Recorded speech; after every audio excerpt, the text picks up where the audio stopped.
नमस्कार दोस्तों, welcome to 10x trader. मैं हूं राजेश कुमार और इस चैनल में मैं बात करता हूं ऐसे स्टॉक्स के बारे में जिनके चार्ट्स हमें कुछ बताने का ट्राई करते हैं कि फ्यूचर में और शॉर्ट टर्म में हमें अच्छा खासा प्रॉफिट दे सकते हैं। आप देख सकते हैं मैंने बहुत सारे वीडियो जैसे बना के रखे हुए हैं और इनमें से कई स्टॉक्स में हमको बहुत ही अच्छा खासा रिटर्न भी मिला है। किसी किसी में तो हमको 30-40% रिटर्न मिला है। आप चाहे तो इन वीडियोस को जाके चेकआउट कर सकते हैं। आई एम श्योर आपको इससे बहुत ज़्यादा हेल्प मिलेगा। तो आज भी मैं कुछ ऐसे स्टॉक्स के बारे में डिस्कस करने वाला हूँ जिनमें से कुछ स्टॉक्स हमारे पुराने स्टॉक्स भी होंगे, हम उसके फर्दर टारगेट को डिस्कस करने वाले और कुछ स्टॉक यहाँ पे नहीं भी होंगे।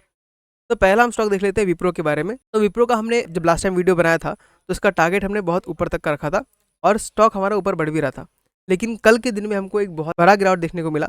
आप यहाँ पे देख सकते हैं विप्रो ने यहाँ से आपका पहले कप एंड हैंडल पैटर्न बनाया और ये आपका हैंडल है। तो कप एंड हैंडल को हमको ब्रेकआउट करते हुए नजर तो आया इस जगह पे, लेकिन उसके बाद स्टॉक ने हमको कल एक गैप डाउन देके दिखाया। यहाँ पे हमको स्टॉक ने गैप डाउन देके दिखाया और लगभग वो 9-10% का गैप डाउन था। आप यहाँ पे देख सकते हैं स्टॉक सीधा हमको 10% करेक्ट होते हुए नजर आया। वहीं पे अगर हम आरएसआई देखें तो आरएसआई 43 के नीचे आ गया, यानी हल्का सा मोमेंटम इसने लूज कर दिया है और यहाँ पे वॉल्यूम भी बहुत ज़्यादा था। लेकिन जहाँ तक मुझे लगता है ये एक शॉर्ट टर्म का प्रॉब्लम होगा और वापस से स्टॉक अपने अप मूव को कंटिन्यू करेगा, क्योंकि बहुत साल से कंसोलिडेशन में है। और अगर हम इसके रिजल्ट को देखें तो रिजल्ट हम लोग का बहुत ज़्यादा बेहतर तो नहीं है। आप यहाँ पे देख सकते हैं कि सेल्स में हमको ठीक ठाक इंप्रूवमेंट दिख रहा है, लेकिन अभी भी बहुत ज़्यादा ग्रोथ नजर नहीं आया है। आप देख सकते हैं जो पिछले क्वार्टर में 22,000 करोड़ का था, इस बार वो घट के 21,964 करोड़ का हुआ है। तो यहाँ पे थोड़ा सा गिरावट दिख रहा है। लेकिन वही प्रॉफिट में देखें तो प्रॉफिट में भी हमको अराउंड 30 करोड़ का हमको यहाँ पे डिक्रीज होता हुआ नजर आ रहा है। लेकिन मेरे ख्याल से कंपनी अब अपमूव की तरफ है, तो थोड़ा धीरे धीरे करके ही कंपनी इंप्रूव करेगी। तो हमें इसमें थोड़ा पेशेंस बना के रखने की जरूरत है। लेकिन अगर आप सिर्फ टेक्निकल बेसिस पे ट्रेड लेना चाहते हैं तो आपको 470 का स्टॉप लॉस लगाना चाहिए। को ब्रेकडाउन देखिए नीचे आता है तो आपको एग्जिट कर लेना चाहिए। लेकिन मेरे ख्याल से विप्रो जैसे स्टॉक में इतनी जल्दी एग्जिट नहीं करना चाहिए, क्योंकि ऐसे स्टॉक्स हमको आज नहीं तो कल अच्छा खासा प्रॉफिट दे ही देते हैं। अगर मैं अपने बारे में बात करूं तो मैं फिलहाल इसमें इन्वेस्टेड हूं। आप देख सकते हैं यहाँ पे विप्रो मेरा जो प्राइस है 443 का है और फिलहाल चल रहा है 505 का, और अभी मुझको लगभग 14% का प्रॉफिट इसमें हो रहा है। तो मैं फिलहाल एग्जिट नहीं करने वाला हूँ, मैं यहाँ पे होल्ड करने वाला हूँ। और स्टॉक बहुत नीचे मिलता है तो वहाँ पे मैं और ज़्यादा एवरेजिंग कर लूंगा और थोड़ा बहुत स्टेक ऐड करूंगा। तो ये हमने डिस्कस किया विप्रो के बारे में। अब दूसरा स्टॉक हम देख लेते हैं डोडला डेयरी, जिसने कल के डेट में हमको 9% का रिटर्न दिया है। और अगर हम देखें बॉटम से कितना दिया था तो लगभग 13% का रिटर्न हमको एक दिन में ही दिया। इसके बारे में मैंने ऑलरेडी आपसे डिस्कस करके रखा हुआ है कि स्टॉक का जो टारगेट है वो कम से कम 1500 का है। और ये सिर्फ इसके बेसिस पर है कि बाकी जो डेयरी कंपनीज है उनका वैल्यूएशन बहुत ज़्यादा है कंपेयर टू डोडला डेयरी। आपको यहाँ पे दिखाता हूँ, आप एक सिंपल एनालिसिस करेंगे तो भी आपको दिख जाएगा। अब यहाँ पे देख सकते हैं डोडला डेयरी का जो प्राइस ट्रेंडिंग है वो 37 का है, और वहीं पे अगर आप देखते हैं हेडसन एग्रो का तो वो 84 का है। बाकी कंपनी से हम कंपेयर नहीं कर सकते क्योंकि बाकी कंपनीज एफएमसीजी में तो है लेकिन वो डेयरी प्रोडक्ट में नहीं है। तो आप यहाँ सिंपली कंपेयर करके देखिए 37 का प्राइस ट्रेंडिंग मिल रहा है डोडला डेयरी को और हेडसन एग्रो को मिल रहा है 84 का। अगर हम वही हेरिटेज फूड्स को देखें जो कि अगेन एक डेयरी कंपनी है, तो आप देख सकते हैं उसका जो प्राइस ट्रेंडिंग है वो भी चल रहा है 47 का। यानी हर तरीके से अगर हम देखें तो डोडला डेयरी जो है वो आपका एक अंडर वैल्यूड कंपनी है।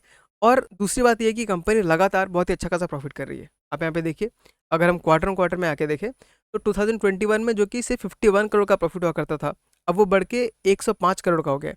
ट्रिपल डिजिट प्रॉफिट आया है, यानी कि सिर्फ 3 साल के अंदर ही आपका जो प्रॉफिट है वो डबल हो चुका है। तो ऐसे केसेस में स्टॉक को भी डबल होना पड़ता है।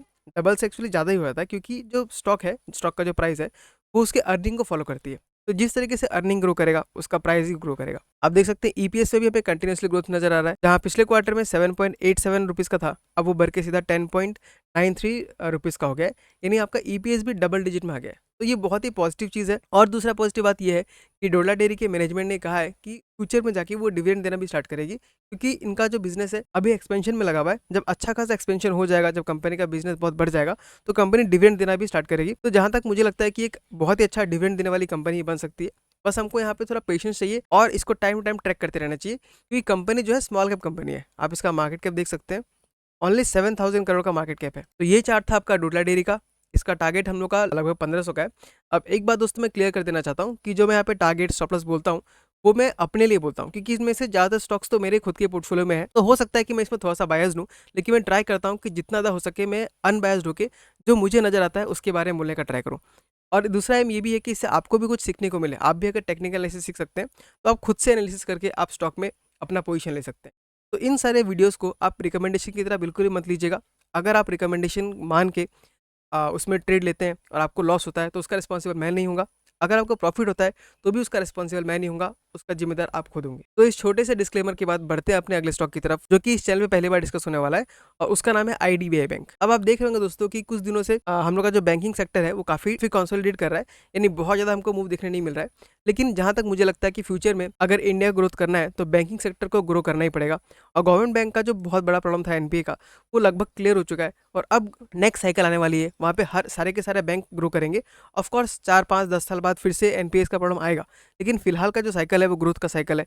और जहाँ तक मुझे लगता है कि सारे के सारे बैंकिंग के स्टॉक्स अच्छा करेंगे। अब उनमें से आपको कुछ कुछ स्टॉक ढूंढ के रखने हैं। तो ये बैंक है IDBI बैंक, इसका मैं आपको चार्ट दिखाता हूँ। यहाँ हमें क्लियर राउंडिंग बॉटम बनते हुए नजर आ रहा है, और ये वीकली चार्ट है। तो यहाँ पे हमें क्लियर राउंडिंग बॉटम बनते हुए नजर आ रहा है, और ये बॉटम बनने में आपको 2018 से 2024 का लग गया, यानी कि 6 साल लग गया। अगर हम यहाँ से पकड़ेंगे तो आपको और भी ज़्यादा टाइम लग चुका है, लेकिन यहाँ से हमारा परफेक्ट राउंडिंग बॉटम बन रहा है। और साथ ही साथ आप देख सकते हैं कि नीचे में कितना ज़्यादा वॉल्यूम हाई नजर आ रहा है, यानी यहाँ पे आपको एक राउंडिंग बॉटम बनते हुए तो नजर आ ही रहा है, लेकिन साथ ही साथ इस एरिया में वॉल्यूम भी बहुत हाई है। ये इंडिकेशन दे रहा है कि लोगों का इंटरेस्ट इस कंपनी में बहुत ज़्यादा आ रहा है। अब अगर हम टारगेट निकालते हैं तो टारगेट निकल के आता है लगभग 160 का। तो अभी के प्राइस से अगर अभी के प्राइस से देखें तो परसेंटेज हमारा रिटर्न जो है लगभग 77 to 78% का हो सकता है। तो इस बैंक के ऊपर भी नजर बना के रखिएगा। तो पिछले क्वार्टर से आप देख सकते हैं कि इसका प्रॉफिट जो है काफी अच्छा खासा इंक्रीज किया है।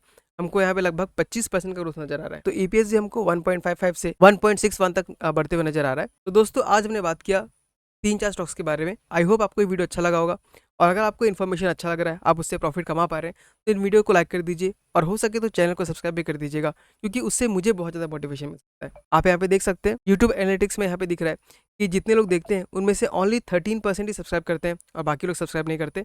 आपको सिर्फ 1 सेकंड का टाइम लगेगा, अगर आप सब्सक्राइब कर देंगे तो उससे मुझे बहुत ज़्यादा मोटिवेशन मिलता है, और मैं ऐसे वीडियोज़ कंटिन्यूसली बनाते रह पाता हूँ। तो ठीक है दोस्तों, आज के वीडियो में इतना ही। मिलता है आपसे अगले वीडियो में किसी अगले स्टॉक के साथ। तब तक के लिए tata, bye bye, take care.